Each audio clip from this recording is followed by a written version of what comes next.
الحمد لله رب العالمين والصلاة والسلام على سيدنا ونبينا محمد وعلى آله وأصحابه أجمعين.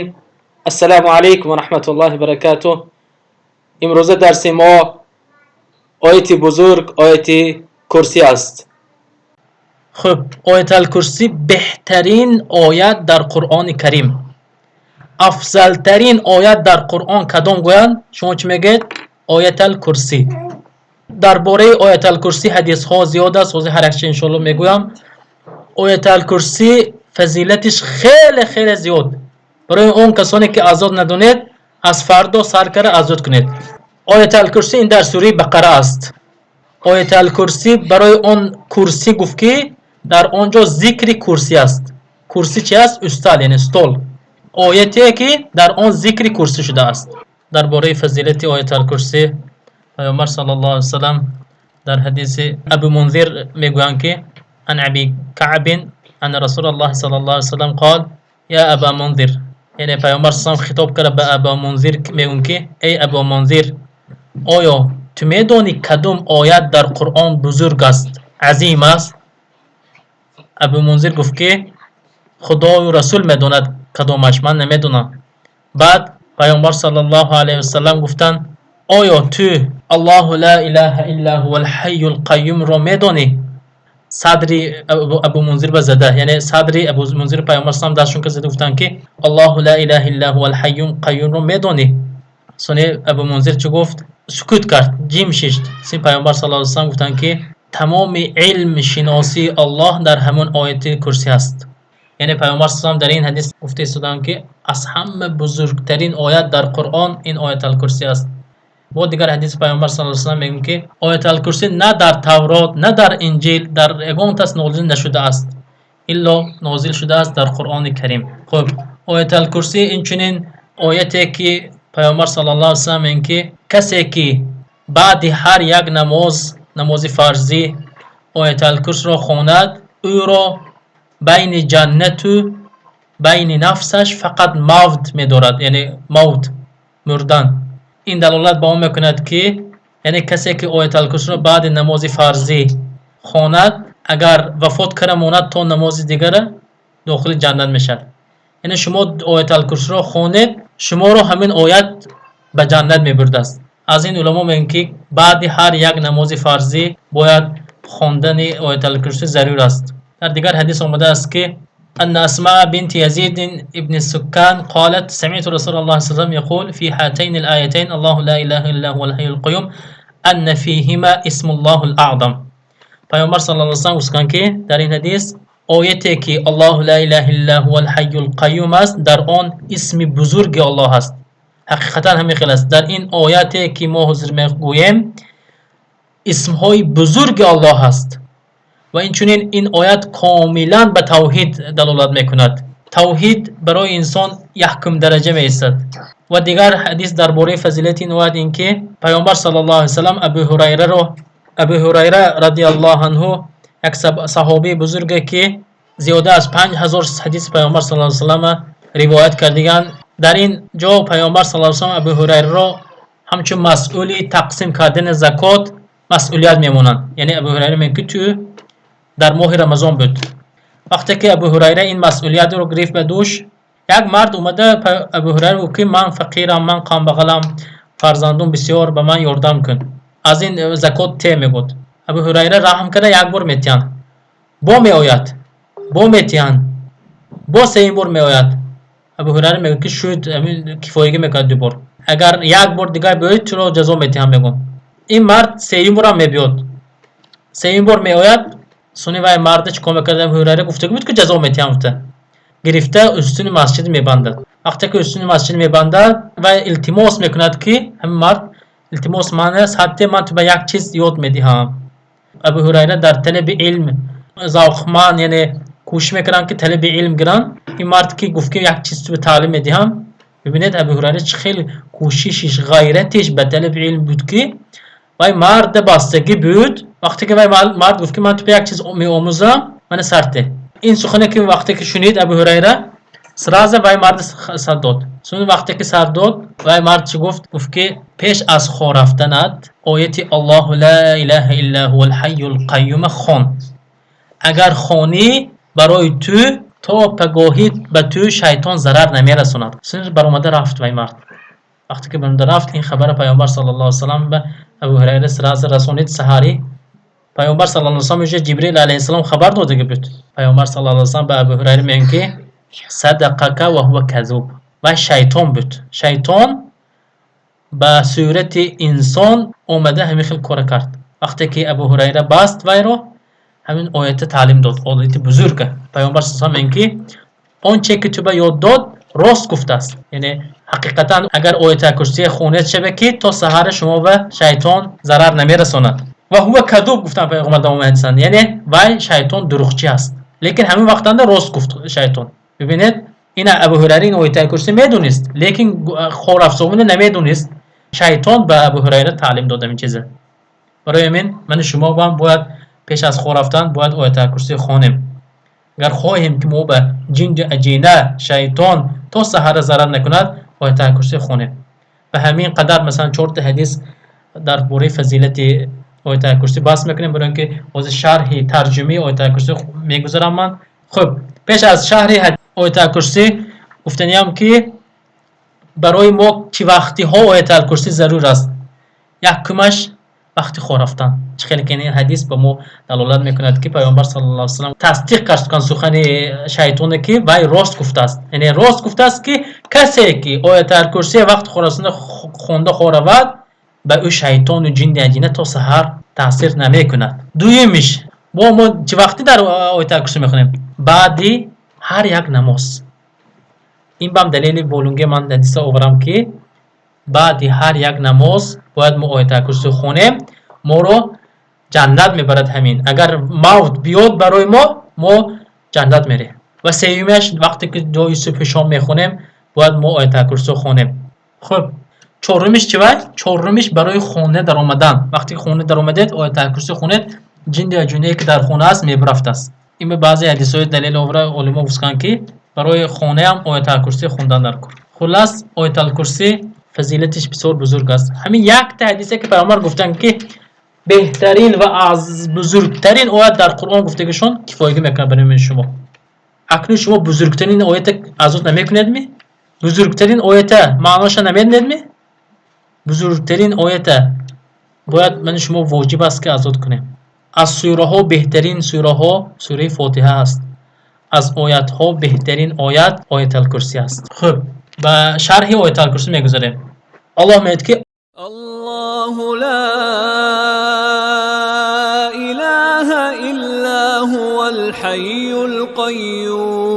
القيوم لا تأخذه سنة ولا نوم له ما في السماوات وما في الأرض من ذا الذي يشفع عنده إلا بإذنه يعلم ما بين أيديهم وما خلفهم ولا يحيطون بشيء من علمه إلا بما شاء وسع كرسيه السماوات والأرض ولا يؤوده حفظهما وهو العلي العظيم الله لا إله إلا هو الحي القيوم. الله کی نیست دیگر اله دیگر معبود مگر وای مگر الله. نگرید اینجا دو تا اسم الله هست. الله کتی اله هم یکی از نامهای الله هست. یعنی کلمه توحید که سرسوز لا اله الا الله. الله فزاست که نیست اله مگر یک تا الله. این کار کرسوز همین پرستنده خدا نیست کسوز. الله لا بفهمیم نیست یکون تا اله مگر هو یعنی الله. هو الحی القیوم. حی القیوم هم یکی از نامهای خداوند است. حی یک نامش قیوم یک تا. تو همینجا حاضر 4 تا نام خدا ذکر شده ایستاده است. یکمش الله، دویمش اله، سومش حی، چهارمش قیوم. حی و قیوم چه معنا دارد؟ حی گفتیم زنده است، حیاتند زنده است نمیمرد، یگانه است نمیمرد، همیشه سرپرستی و نگهداری تمام عالمیان است. یعنی او زنده و جاوید است و او یعنی الله سبحانه و تعالی همه چیز را نگاه کرده میستد. قیوم چه؟ قیوم به معنای سرپرست، نگهبان و قایم به ذات خودش است. یگان تیمن شما یا تمام عالم خودش به خودش قایم نیست. قیوم گفتیم یعنی دائما چیز می ایستادگی، همین قیوم میگود. خداوند یک تو هست که قیوم است فقط. دیگه چیزها همه چیز ویرون میشد، همه چیز میمرد. در دیگه آیات الله میگه که همه چیز میمرد میگود. یعنی وقتی روز قیامت شود همه چیز میمرد مگر یک تا الله. یک تا الله میمرد. تمام روی زمین و آسمان تغییر می‌یابد، یک تا الله قیوم می‌ایستد، قیوم بودنش می‌ایستد. برای این نام بزرگ است، نام قیوم. الله لا اله الا هو الحی القیوم. تو همینجا الله خودش وصف کرد که یعنی الله پرستید، غیر الله دیگه کس به شریک نوارید. او یکتا هست و او قایم به نفس خودش دارد، به هیچ کس محتاج هم نه. به عبادت من شما محتاج نه الله. ما درس خونیم، نماز و روزه و زکات و حج کنیم، این برای نفس خود ما است. اگر کنیم جنت میریم، نکنیم دوزخ میریم. از این کار من شما الله به اون چیز فایده نیست. این چیزا به محتاج هم نه. خلاص تو همجا الله گفت که نیست خدای مگر یک تا او و او زنده است و قایم دائما ابدی هست. دامش میگه که لا تأخذه سنة ولا نوم. همان اللهی که شما شناختید نمیگیرد. لا تأخذه سنه غنب، یعنی همین الله بزرگی که قایم به نفسش هست، زنده است، غنب هم ندارد و خواب هم نمی کند. چی بنجه مثال اینجا باور غنب خوابه؟ برای اون که تمام چیز خواب میکند، تمام چیز ضعیف است. کمتر جمل ضعیفی کند یا خوابش میبید یا پینکش میبید. لیکن الله بزرگ نه خواب دارد، نه غنب دارد، نه پینک دارد. دامش با الله میگه که له ما فی السماوات و ما فی الارض. همه آسمان ها و زمین های هست و اون چی که در آسمان ها و زمین ها هست از آن اوست، یعنی از آن الله هست. له ما فی السماوات، یعنی اون چی که در آسمان ها، من شما میگم که 7 قبض آسمان است، 7 قبض زمین است، در بین این 7 قبض ها میلیارد ها چیزها هست. همه این بایگری، همه این چیزها از آن الله است. الله همه این چیزا چی میکند؟ کنترل کرده میزد. تماش میگوید که من ذا الذی یشفع عنده الا باذنه. پس کیست شفاعت کند نزد او؟ یعنی یک تا الله سبحانه و تعالی قادر است به شفاعت و الله سبحانه و تعالی کسی را که خواهد شفاعت میکند. شفاعت چیست؟ ما گفتیم که یاردم است. یعنی الله یاردم میکند برای انسان‌های خوب در این دنیا هم در آخرت هم. آن کسانی که الله پرستند الله به او یاردم میدهد. در حدیث آمده است که پیامبر صلی الله علیه و آله میگه اگر بنده نزد الله کمتر نزدیک شود، به الله به او بسیار نزدیک میشد. یک وجب نزدیک شود، الله برای 2 وجب یا 1 زیرا، یا مثلا یک حدیث از خلاص، یعنی چقدر الله به شما نزدیک شوید الله شما مقدار نزدیک میشد. مقصد شد نزدیک شدن الله برای شما چیست؟ یعنی شما به یاردم میدهد، چی که خواهید شما میدهد.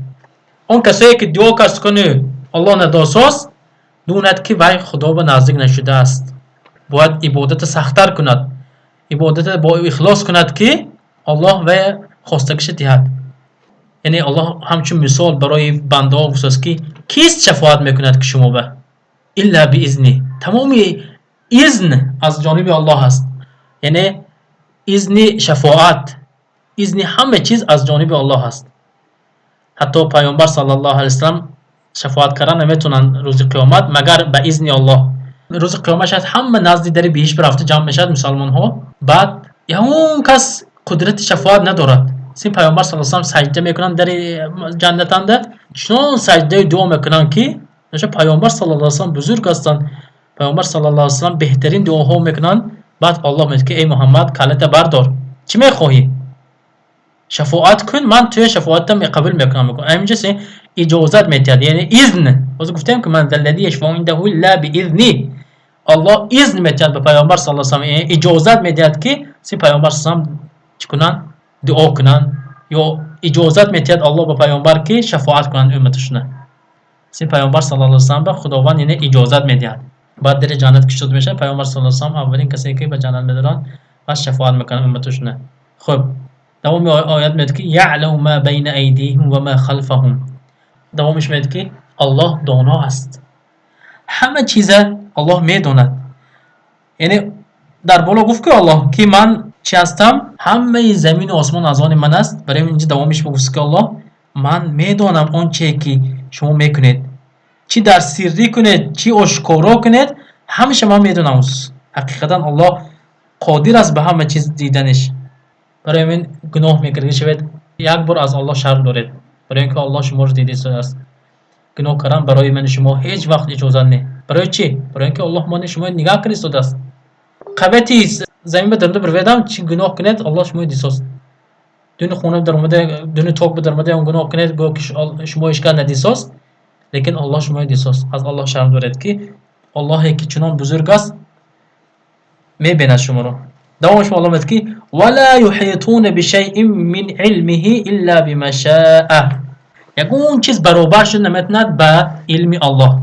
یعنی اینجا الله خودش وصف کرد که من با این اشکاس نمیدونم. وقتی که خواست که آدم علیه السلام خلق کند، فرشته ها چی گفتن؟ وای آدم هایی که تو خلق میکنی روی زمینان فسادکاری میکنن، خونریزی میکنن، ما در عبادت تو هستیم، چرا خلق آدم میکنی؟ الله چه گفت؟ من میدونسته که چیزی شما نمیدونیتون. گفته آدم علیه السلام ساخت. سوره بقره به قصه میگه. برای من داننده همه چیزها این الله هست. اکنون دانش الله است که وسع کرسیه السماوات والارض. اکنون اینجا کرسی استال که گفتیم کرسی الله وسع است، احاطه کرده است تمام زمین ها و آسمان ها را. کرسی چیست؟ کرسی جایی که می نشستگی چیست؟ الله سبحانه و تعالی در کرسی است، بالای کرسی. اول عرش است، بالای عرش به کرسی است. همین کرسی که الله نشسته است، الله محتاج این کرسی نیست، لیکن کرسی دارد. ما باید اعتقاد کنیم که الله سبحانه و تعالی کرسی دارد. همین کرسی الله سبحانه و تعالی همین استالی الله وسیع است، کلان است از تمام زمین و آسمان ها.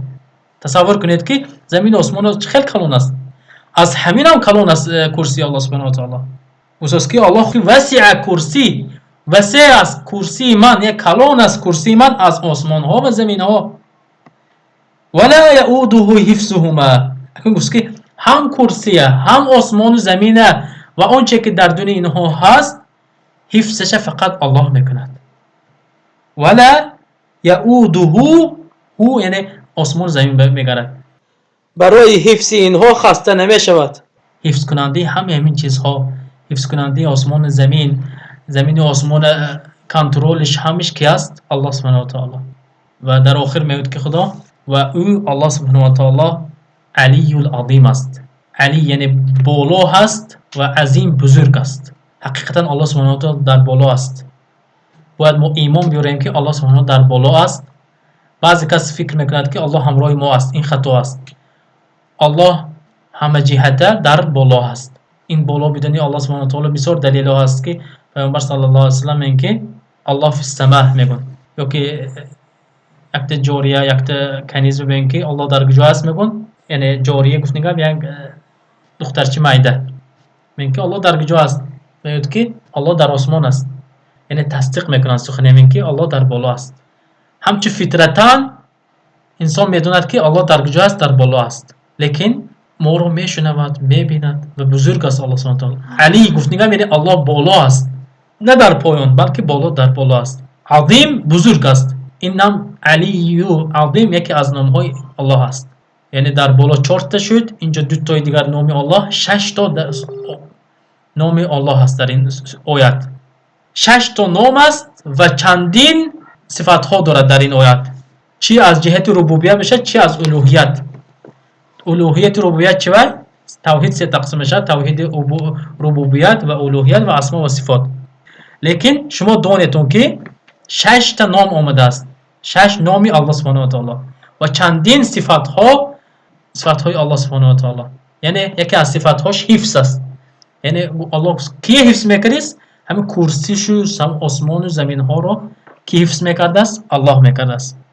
برای من برادرها شما گوش کنیتون، این آیت بزرگ است در قرآن. باید هر یک من شما اینا از یاد کنیم و هر شب خواب کرسانده خونیم و هر یک نماز فرضی خوندیم بعد استغفرالله گفتن آیت الکرسی را خوانیم و اینچنین هر یک خونه می در اومدیم آیت الکرسی خوانیم و اینچنین آیت الکرسی یکی از فضیلت‌ها شفا است. وقتی که انسان کسل می شود باید آیت الکرسی خوانده به خودش شفا کند، ان شاء الله الله شفا می‌دهد. برای چی؟ برای اینکه تمام صفات ها تمام کاملا این آیت درباره چی است؟ توحید است. خب به همین کفایه میکنیم و صلی الله علی سیدنا و نبینا محمد و علی آله و اصحابه اجمعین.